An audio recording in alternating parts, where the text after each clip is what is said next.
eu não posso ser espírita, ou isso não serve para mim. E o motivo é um dos mais interessantes quando isso é questionado. Por quê? Não consigo ser tão perfeito. Mas o que é ser espírita? Ou melhor dizendo, o que é necessário para ser espírita? O espiritismo é uma proposta filosófica. Apesar de ter consequências comportamentais, ele não é um grupo de rituais ou regras de comportamento específicas. Como proposta filosófica, é uma forma de pensar, uma forma de ver o mundo, uma forma de analisar a nossa realidade. Então, o que é necessário realmente para ser espírita é pensar a realidade a partir de 5 princípios básicos.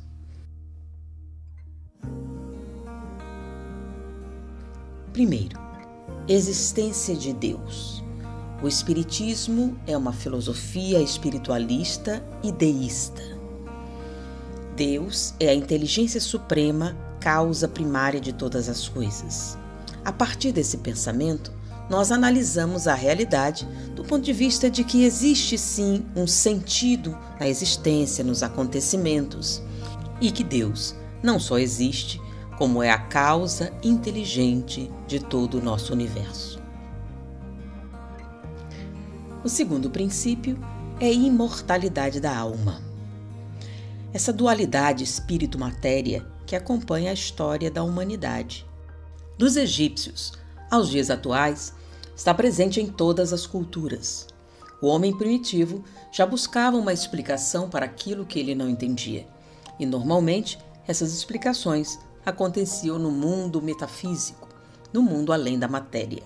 A imortalidade da alma é, então, um dos pilares de todas as teorias espiritualistas e do espiritismo também.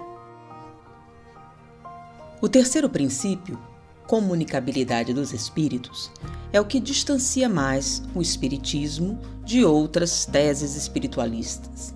Daí a necessidade de Kardec cunhar um novo termo para separar espiritualismo da ideia espírita.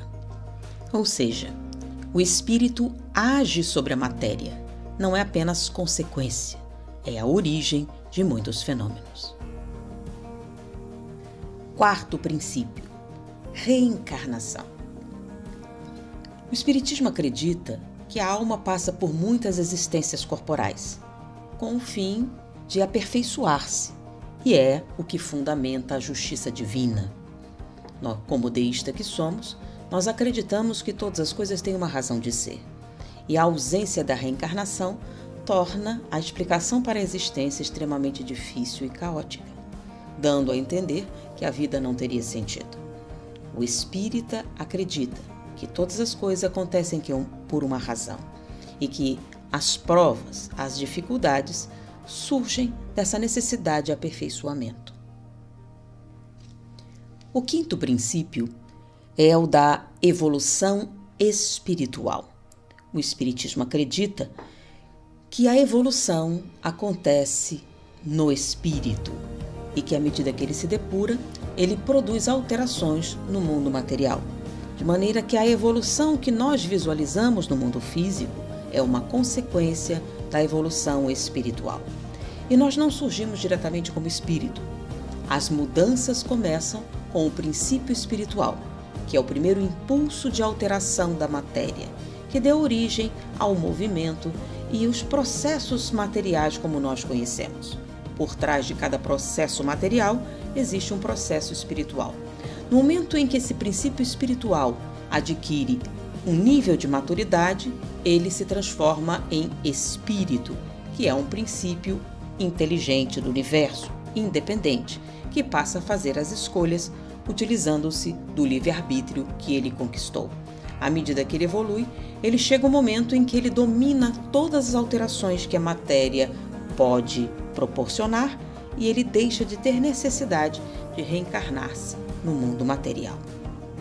Ou seja, a cada nova existência, o espírito dá um passo adiante na senda do progresso em rumo da perfeição. Ser espírita, então, não é um tipo de comportamento específico ou uma exigência. Ser espírita é desenvolver critérios de avaliação da realidade que lhe permitam raciocinar, compreender, avaliar tudo o que existe e entender a realidade baseado em 5 princípios: existência de Deus, imortalidade da alma, comunicabilidade dos espíritos, reencarnação e evolução espiritual. A partir desses princípios, o raciocínio, em consequência, o comportamento do espírita se desenvolve. Então, ser espírita é pensar como espírita, é raciocinar como espírita. E, principalmente, a fé espírita é aquela capaz de enfrentar a razão face a face em todas as épocas da humanidade. Olá, pessoal. Vocês ficaram encantados com a doutora Nete Guimarães como eu, não é? E devem estar querendo mais. E para quem quer mais, eu recomendo o livro O que é o Espiritismo. Quem sou eu? O Toninho Barana, da livraria Ler Livros, Livraria Espírita, da Fabrício Vanpré, no Jardim Piratininga, em Limeira. No livro Que é o Espiritismo, o professor Hippolyte Léon Denisard Rivaio, educador francês, que lançou a doutrina em 1857, logo em seguida ele é obrigado a lançar esse livro, porque o livro lançado em 1857 deu o que falar. E ele, cansado de responder para um, para outro, resolveu em 1800 lançar um livro que é o Espiritismo. Esse livro é uma introdução ao conhecimento do mundo invisível, pelas manifestações dos espíritos. Antes de estudar o Espiritismo, muitos desejam saber pelo menos do que se trata e se vale a pena ocupar-se de tal coisa. Apresenta resumidamente as respostas a algumas perguntas feitas aos espíritas, até hoje. O livro é uma primeira iniciação.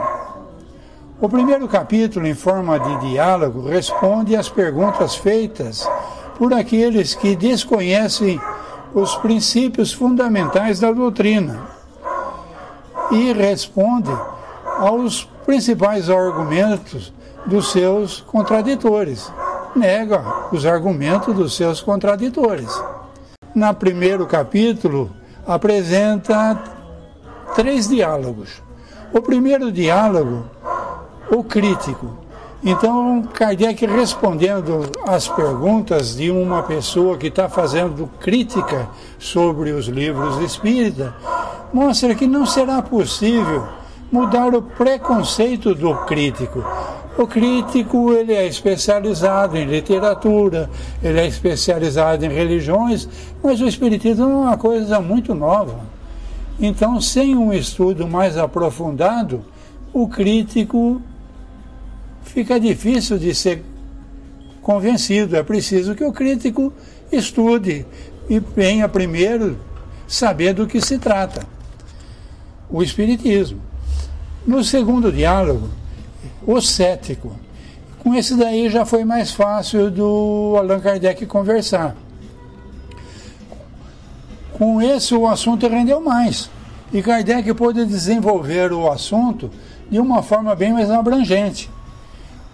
O cético não acredita em nada, o nada não existe, então fica mais fácil de você dar uma geral do que é o Espiritismo com o cético. Esse é o maior diálogo dessa parte do livro, e onde ele apresenta um bom resumo da doutrina dos espíritos. O terceiro diálogo é um padre.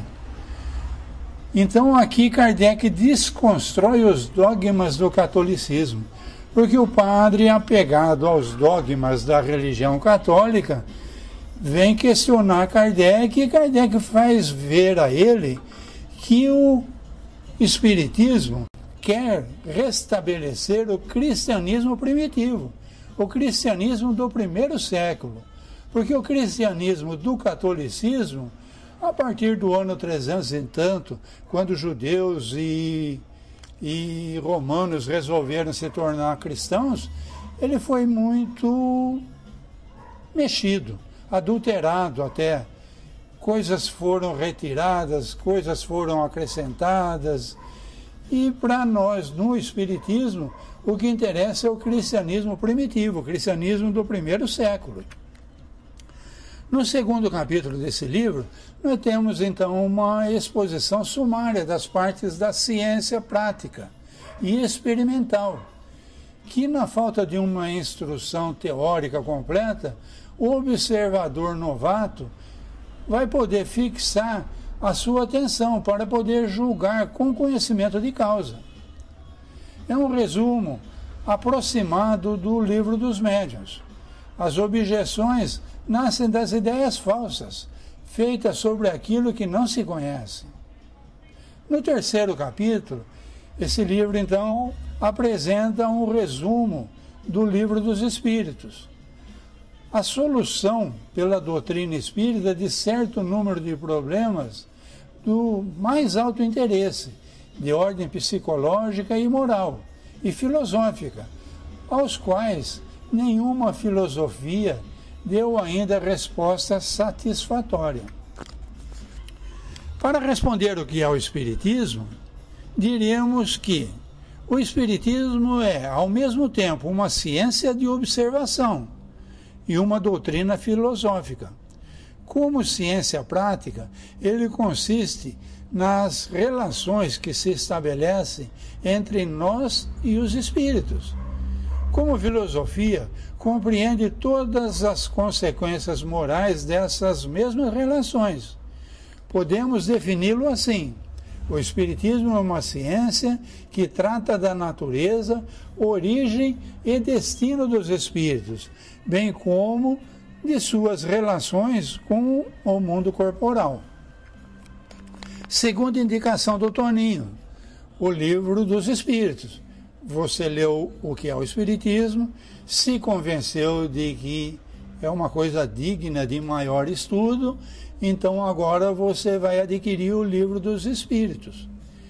Nesse livro, o professor Hippolyte Léon Denisard Rivaio, em 1857, lançou o código de uma nova fase de evolução humana. E sobre essa base ergue-se um edifício, o edifício da doutrina espírita. Esse livro, então, é a pedra fundamental do Espiritismo. Das formas incongruentes da Bíblia no Antigo Testamento, nós passamos ao equilíbrio clássico do Evangelho, a segunda revelação, e deste a libertação espiritual que nos traz o Livro dos Espíritos, que com toda certeza é a terceira revelação. Em 1019 perguntas, onde os espíritos da codificação respondem de forma clara, objetiva e lógica, é construída a base da doutrina espírita. A terceira indicação, para mim, o Espiritismo é uma nova religião. Falou de filosofia, falou de ciência e a parte religiosa. A parte religiosa, então, está nesse terceiro livro, o Evangelho segundo o Espiritismo. Esse livro de 1864, escrito em linguagem simples e acessível a todos, sem figuras nem alegorias, contém a essência do ensino moral de Jesus. É um abrigo onde os adeptos de todas as religiões podem reunir-se. Em 28 capítulos consoladores, oferece um roteiro seguro para a nossa reforma íntima. Objetivo apontado pelo Cristo de Deus, indispensável para alcançarmos a felicidade vindoura, a paz interior, conquista que somente a observância integral das leis divinas pode proporcionar ao espírito imortal, na sua ascensão evolutiva para Deus. Então, para quem for fazer esse estudo, conforme eu recomendei, é aconselhável que o Livro dos Espíritos, por exemplo, ele é um trabalho formidável, ele reúne toda a doutrina, ele é dividido em 4 partes. E o grande trabalho do educador, o professor Hippolyte Léon Denisard, com toda a sua experiência na parte pedagógica, ele foi dividido em 4 partes, com vários capítulos. E cada capítulo, então, está agrupado uma quantidade de perguntas referente ao assunto daquele capítulo. Então, esse livro permite, para quem já tem um bom conhecimento do Espiritismo, ser consultado como quem consulta uma enciclopédia. Mas para quem está se iniciando no Espiritismo, é aconselhável pegar o livro na sequência, porque a pergunta número 1, com a sua resposta, vai facilitar o entendimento da pergunta 2, da 3, da 4. Então, numa primeira leitura, é aconselhável que esse livro seja feito do início até o final. Depois, então, ele se torna um livro de cabeceira de todo espírita. E qualquer dúvida que um espírita tem, qualquer consulta que ele quer fazer, ou aprimorar um estudo, ele está sempre recorrendo a esse livro, que tem um índice formidável, que permite você ir na parte que te interessa e procurar as perguntas e as respostas referentes ao assunto que você está consultando. A mesma coisa eu vou dizer do Evangelho segundo o Espiritismo. Muita gente gosta de abrir para ver o que vai cair no Evangelho. Mas é interessante, numa primeira leitura, ir na sequência também.